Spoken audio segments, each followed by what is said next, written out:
Hello, welcome to एक्सरी motivation. आप सबका हमारे इस प्लेटफॉर्म पर बहुत बहुत स्वागत है। आज की कहानी आपके लिए। एक बार की बात है, एक गांव में किसान रहता था। उस किसान के घर से दूरी पर पानी का एक झरना था। वो किसान रोज सुबह जल्दी उठता और उस झरने पर जाकर साफ पानी भर कर लाता। इसके लिए उसके पास दो पानी के घड़े थे, जिन्हें वो एक डंडे पर बांध कर लाता था। डंडे को अपने कंधे पर रख लेता था। तो एक बार उन दोनों घड़ों में से एक घड़े में छोटा सा छेद हो गया। दूसरा घड़ा बिल्कुल सही था। अब इसकी वजह से डेढ़ घड़े का पानी ही घर में ला पा, क्योंकि टूटे हुए घड़े में से घर तक पहुंचने तक आधा पानी तो गिर जाता था। यह क्रियाकलाप उस किसान के साथ 2 साल तक चलती रही। जो अच्छा घड़ा था वो टूटे हुए घड़े को देखकर प्राउड फील करता था कि सारा पानी सही सलामत घर तक पहुंचाता हूँ मैं, मेरे अंदर कोई भी छेद नहीं है। और वहीं दूसरी तरफ जो टूटा हुआ घड़ा था वो उदास रहता था इस बात से कि वो आधा पानी ही घर पर ला पाता है और किसान की मेहनत को वेस्ट कर देता है। और इसी बात को लेकर टूटा हुआ घड़ा उदास रहने लगा था।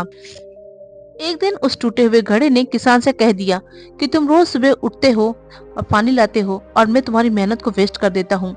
मैं अब तुम्हारे किसी भी काम का नहीं रहा। किसान ने घड़े से पूछा, क्यों, क्या हुआ? घड़े ने कहा, शायद तुम्हें पता ही नहीं है, मेरे अंदर एक छोटा सा छेद है, जिसकी वजह से मेरे अंदर का आधा पानी रास्ते में ही गिर जाता है और मैं आधा पानी ही घर ला पाता हूँ। मेरे इसी काम की वजह से तुम्हारी मेहनत वेस्ट हो जाती है। किसान ने घड़े से कहा, कोई बात नहीं, इसके लिए उदास होने की जरूरत नहीं है।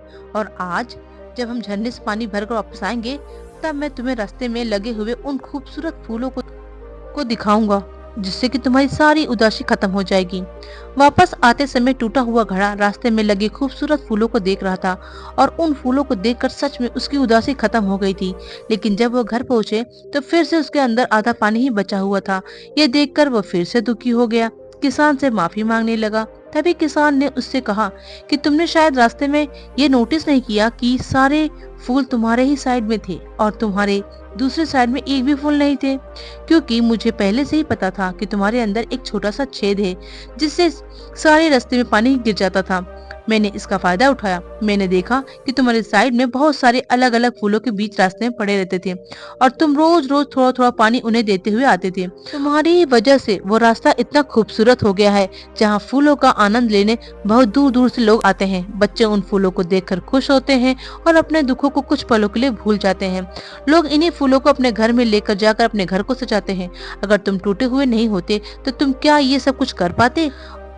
तुम्हारी वजह से कितने लोग को खुशी मिली है, क्या तुम्हें इसका अंदाजा है? अब कभी ये मत सोचना कि तुम यूजलेस हो, क्योंकि तुम आज हजारों लोगों की मुस्कान की वजह हो। इस कहानी से हमें सीख मिलती है कि अगर हम हमारी जिंदगी में देखें तो हमें पता चलेगा कि कभी कभी हम अपने आप को बेकार और यूजलेस समझ लेते हैं, लेकिन हम ये भूल जाते हैं कि सभी के अंदर कुछ न कुछ कमी तो होती ही है।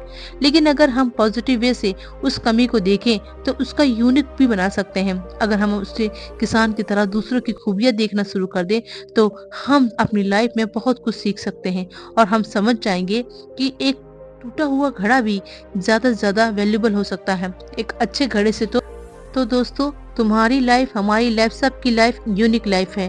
उसे एंजॉय करें और आगे बढ़ें, किसी की ना सुने, निरंतर अभ्यास करते रहें। चलिए मिलते हैं एक अगली प्रेरणादायक कहानी के साथ। तब तक के लिए नमस्कार।